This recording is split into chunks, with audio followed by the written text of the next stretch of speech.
until football season's over with, and then recheck their hand. Cool. Everybody still got their jobs. Employment is key.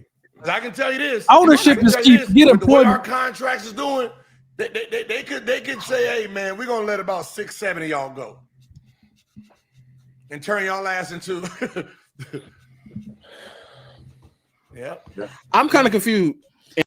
And I want to break this down. For those of you who don't know, I'm Dave, 10+ year intellectual property attorney, dealing with everything from patents, trademarks, copyrights, and trade secrets. And seems like Gil's Arena, headed by Gilbert Arenas, pulled up. I think this gentleman's name is Low on his channel. They're talking about, hey man, what's going on with Gil's Arena? We haven't seen that yet. You guys are going down. Or Gilbert Arenas was talking about how they have been reduced from being on every day, 5 days a week, to 2 days a week, which is crazy. And how the show name has been changed from Gil's Arena to the Arena. And Gilbert Arenas is kind of talking about how they kind of made a business decision to agree with the scale back based on contracts and not wanting to let anybody go. And the host is like, hold on, man, I'm kind of confused. What's going on? I thought you built this up. I thought you got this show to over 1 million subscribers and kind of generated all this income, and you built the studio in your yard or at your house or whatever the case may be. So he's like, hey, I'm kind of confused on this. And this is going to illustrate the importance of intellectual property and owning your intellectual property. We all thought that Gilbert Arenas owned the IP, copyright to Gil's Arena. He actually didn't even have, at least from my search, quick search, I don't think he ever got the show name Gil's Arena trademark, which is crazy to think as an IP attorney, especially with the success of it.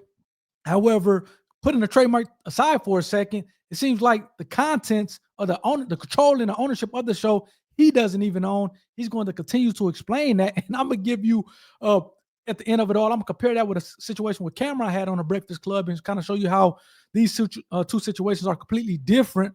However, how kind of one owning the IP and controlling the show, and somebody else, in this case, Gilbert Arenas, not having control and ownership of the IP in the show, and how that kind of affects how you go about your business. So again, hit that like button for the YouTube algorithm, hit that subscribe button, and be a part of the IP community as we kind of get back to it. And this is some very important learning lessons. So hey, pay attention, and y'all probably want to get your pens and your paper out for this one. Let's go. And again, I feel like I'm asking too many questions, so I'm not. No. You can take over this playback right now, sir. Because if you ask questions, we can answer them. We will not bring these topics up. But we ain't no sellouts.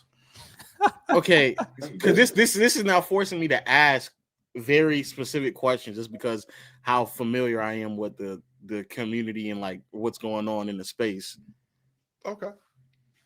So I'll just cut to the chase. Who owns the channel? Who owns the IP? Oh, okay. Well, it sounds like 49-59. I mean, 51-49. So you guys didn't hear Gilbert Arenas said it's 50-50, but he's going to walk that back. Clearly, it's not 50-50, because if it was 50-50, how can your partner shelve the show? Shelve you guys on the show and essentially it seems like make decisions that you guys are opposed to. So it's clearly not 50-50, which Gilbert Arenas is walking back. Let's go. No. Well, okay. So here was the deal. So because this is my question. Okay. So this was my original channel that I built. Okay. You built it up when I started podcast and then went to Fubo, and then because we was on linear, we was on Fubo Network. It's the same channel from that. It's the same channel from Fubo. Yeah. No, but I had Fubo create their own channel, and this channel stayed dormant from 2018 to 2023. So basically, what I did is I said, here, we can use my channel instead of going with what was that, Showtime? Josiah, what was that first company that was trying to come in? Showtime Basketball, right? Yeah, so I said instead of us going on Showtime, I got a YouTube channel. And I said, listen, I'll give you guys 50% of the YouTube channel if you guys fund it. If you guys can have full control, like gave him full control where it comes to thumbnails, creating, because I didn't know nothing about none of that. And look at he's trying to, and again, please pay attention to this. He said, hey, I didn't know anything about the thumbnails and all this stuff. So he gave him full control, but what he did not say in this clip, which I know just from reading in between the lines as an IP attorney, is he gave him full ownership of the intellectual property. So he had control of the show. Seems like they got full ownership of the IP of the show, and he's kind of passing it off like I didn't know anything about that, which is crazy to think that just because these guys are athletes, entertainers, basketball players, so forth and so on, that does not mean that they're good business people. And I'm not saying that his deal illustrates that he's not a good business person. It clearly indicates that he took the money. And as a result of taking the money, this almost like a new 360 deal that you see artists get into, rappers, whatever the case may be, where he seems like he entered into a 360 deal as a podcaster. So let's continue to go. So you guys had the infrastructure. You give me the infrastructure, we're good. And that's how it went. How long does that last? I'm a free agent, and we're me and Joe free agent this summer. BJ just signed a 2-year deal, right? BJ, you just signed. You got re-upped. Yeah, I signed a 1 year. Oh, you signed 1 year. Oh, yeah. So we all free agents In the summer 26. Yeah. So and again, I don't want to play everything of it. I may play a little bit more, but I do want to get to Cameron's and see how that situation is different. So essentially, what Gilbert is saying is, hey, a show that he built up to 1 million subscribers. We all thought when he kind of built the arena that you saw him on at his house, he built that with his funds. And that's crazy to think because, man, this guy's a multimillionaire.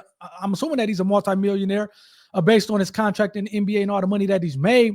Why not set $100,000 aside, $50,000, whatever the case may be, to build this studio at your house yourself and then just kind of slow roll it? And since you own the IP, you can license out the IP to other networks, to other channels to play it for a short period of time, but you ultimately remain in control not only of the direction of the channel and the show and so forth and so on, but you own the IP long term. It seems like in this case, he gave away control and ownership of the IP to someone else, and in exchange for the bag, the money. What do you hear him say?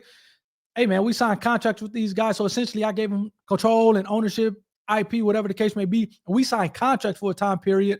So essentially, he gave up everything to get a bigger bag at the beginning. Which, man, you guys have to be aware of this because it may sound good at the short term, but when they're kind of telling you, "Hey, shelving you," and again, he is even talking about how he's trying to protect his guys, and because they can cut contracts, they can still cut contracts up later down the line. So this doesn't kind of get you off the boat. You're ultimately at the mercy of whoever owns the IP and owns the control of the show, which it seems like Gilbert maybe didn't appreciate at the beginning, and seems like they're feeling the effects of it now.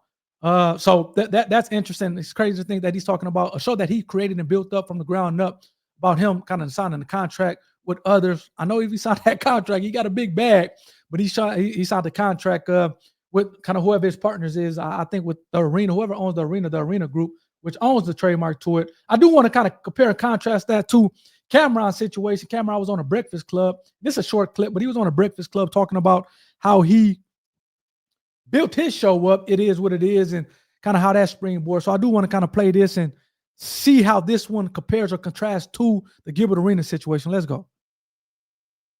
Yeah. So the show actually came together. We were supposed to do a tour after we got cool, me, him, and Jada. That didn't work out. And so many people were inviting me to do podcasts. Like, yo, Cam, do a podcast. When you gonna do a podcast? And I'm like, I don't really want to talk to niggas for a living. Excuse the language, like, Cam, he raw and real. I don't want to have to talk to nobody, but I do like sports. So I look at the phone, I'm arguing with niggas, and by the time I hang the phone up, it's just say 2.5 hours of me arguing with a nigga about sports. So I was like, maybe this is something I want to do. And I built a stage. I got a sound stage. I built my own setup. And I said, I'm going to do ESPN meets the hood. So that's why we wear suits on the show. But it was a professional setting. And then after that, I invited Mace on the show as a guest. And he's like, Ken, what's going on? And I said, I'm just shooting this shit. I said, I got a budget. I'm going to reach this budget and see if niggas bite, pause. And he's like, you want to be partners? I'm like, after I get my money back on what I spent, we could go 50-50. And he's like, all right, bet. So we did about 10 shows and a bunch of people called. So we ended up doing like 30 shows and ended up getting a really good deal. But after I did like 5 shows, he's like my 5th guest. And he's like, be partners, because I have nobody consistent doing it anyway. So that's how I came together. I think y'all smoking shit, man. I think everything that y'all have done in the media. So again, check out how Cameron did. And you would think that Gilbert Arenas made a lot more money over his career with regard to basketball than Cameron. But what Cameron is saying is important. I'm in the interview there. However, he goes on to talk about how he licenses the show out to other people. But he said, hey, I had a budget for this show. I built everything up. I had the producer, so forth and so on. And essentially, we kind of built it up. And so what he's not saying in that he retained ownership of the show. He retained the IP of the show, and kind of that's that. So then once he got the bag, or once kind of the show hit, Mace came on. Hey, Mace liked it. They're doing ultimately became 50-50 partners. But again, he controlled everything from the beginning. Now, the interesting thing that he didn't say on when they got the deal, did they retain? It seems like they at least retained control of the show. It'll be interesting on whether or not they retain the ownership of the IP. I know he licenses it out other shows that he's doing. I think Talk with Flea, some of the other shows, he licensed those out with other kind of networks or whatever the case may be. It'll be interesting on whether or not Cameron, if they retain ownership of the IP of the show, but at least it seems like he's kind of built the show up, production, the set with his own money until they got a deal. Like I said, the big thing is because you can still get a deal and retain the ownership of the IP. He did not talk about that in this segment. I'm assuming that he maybe controlled the IP because he talked a little later on in this interview, if I recall correctly, that they license out the show to other kind of networks or partners. I'm not sure if he was talking about Talk with Flea or it is what it is. But again, it seems like he at least owns intellectual property of something, whether that's is what it is in Talk with Flea or at least Talk with Flea, which he leveraged is what it is to get that kind of situation with Talk with Flea and some of the other things that Cameron has going on. So again, man, the importance of this stuff is, hey, make sure you understand the contracts. And I would imagine that Cameron already knew the importance of ownership of the IP from the music side of things, because IP is a big part of the music, whereas Gilbert Arenas, you get these big contracts for basketball. IP doesn't really kind of come into play as much. But I do want to kind of finish off what Gilbert Arenas was talking about. And I want to hear from you guys in the comment section, man. Let me know what you guys think. You think Gilbert Arenas sold out? It's definitely a clearly 360 deal that seems like Gilbert Arenas and his team signed, which is coming back and biting them boys. So let's kind of finish up with Gilbert Arenas. I'll give you my takeaways, and then we'll get you guys up out of here. Let's go. Yes. Damn. Yeah. I guess there's other questions that need to be asked, but we won't ask them now. You can ask, man. We said enough. We've said enough. No. Here's the thing is, whatever question you ask, we asking the same thing. We ask the same They shouldn't be asking those questions. They should know these questions before they sign the contract. When you're sitting here, you talking about, I'm thinking, listen, we're gonna go 5 days a week. They're gonna start a new channel, and they're gonna do, they can start off at 3 days a week. And I was like, well, we don't spend this kind of money for those guys, and we have y'all big contract. As a business, we're not really making any money off you guys. You guys are doing great, but the sponsorships ain't coming in. For us to pay for the skips and nothing, we got to let some of your guys go. You see, when you started hearing shit like that, you be like, all right, no. Put it on the same channel. Because the last thing I want to do is, you got, Lexi. I can already see the people that are going to start letting go. And I'm like, not right now, man. We ain't got time for that. We moving. 2 old Dodgers in the 9th inning. So again, as I conclude this, you got to see what he said. I thought Skip Bayless and them kind of really signed under Gilbert Arenas' platform. They really signed to the partners, the arena, and the arena is kind of controlling how it does. So Gilbert is like, hey, man, they had Skip and all these other guys that came on, and they were going to kind of build out their platform. And he thought that they're going to do that on a separate channel, and Gilbert Arenas was going to continue to kind of do their thing. But they like, no, we're going to put them on 3 days a week on your channel, and we're going to reduce y'all to 2 days a week. And we have to do it where they're on their own channel, then y'all not making money like that. So we're going to have to cut y'all contracts. And Gilbert Arenas like, what, cut contracts? Yeah, y'all can put them on our channel, put us down to 2 days a week. So that's kind of the control that his partners have over this situation, where they can go sign somebody else in which they're paying and say, hey, as opposed to putting them and building a separate channel, y'all already got this channel that has 1 million subscribers and a ton of audience. We're going to put them on that channel, bring y'all slot down to 2 days a week. it seems like they're still paying Gilbert Arenas, then, which again, that doesn't make sense. So at some point, I would imagine that they're going to cut Gilbert Arenas and the guys anyway, just because it's not going on. But I just thought that Gilbert Arenas and a team, hey man, just slow rolled it, just like a nightcap situation. It seemed like Shannon Sharpe and those guys, they still operate in basketball season. And not maybe a lot of their money comes during football season or whatever the case may be. But Gilbert Arenas, Shannon Sharpe, he have some basketball guys come on during basketball season so that they can continue to show. It seems like Gilbert Arenas then would have been able to do the same in football season. Have a guy come on, have a couple guys come on, talk sports, football, whatever the case may be, and still get the sponsorships during football season. So it's kind of weird that his partners kind of didn't really kind of go that route while keeping his guys intact. Instead, say, hey, man, we're going to reduce y'all to 2 days a week, have some other guys come 3 days a week, get some sponsorships and go from there. And Gilbert Arenas, clearly, it seems like from a business standpoint, is not understanding how to go out and get sponsorships. Because if you have the numbers, it seems like the sponsorships should be coming, or you should be able to get sponsorships, whether it's during football season or basketball season.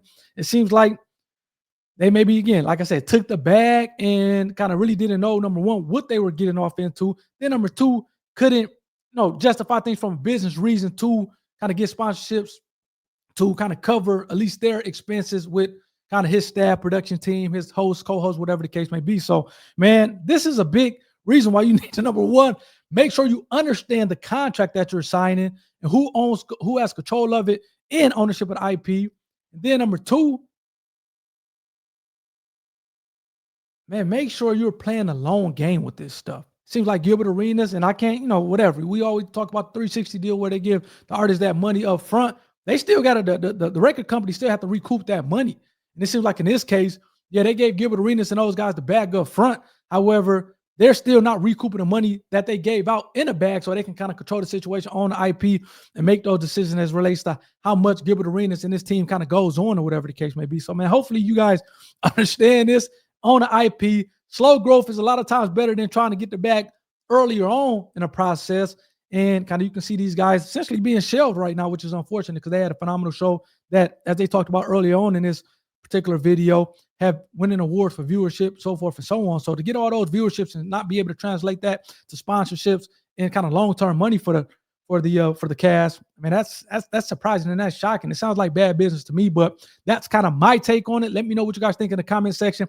Hit that like button for the YouTube algorithm. Hit that subscribe button. We talk everything IP on this show, and clearly in this case, Gilbert Arenas, he doesn't own the IP, copyrights, trademarks, patents, trade secrets to his show, which is unfortunate because this what happens when you don't own the IP to the show. People can kind of jerk you around. So let me know what you guys think. Hit the comment section. Hit that subscribe button, and hopefully you guys enjoyed this one. Till next time, you guys take care. Peace.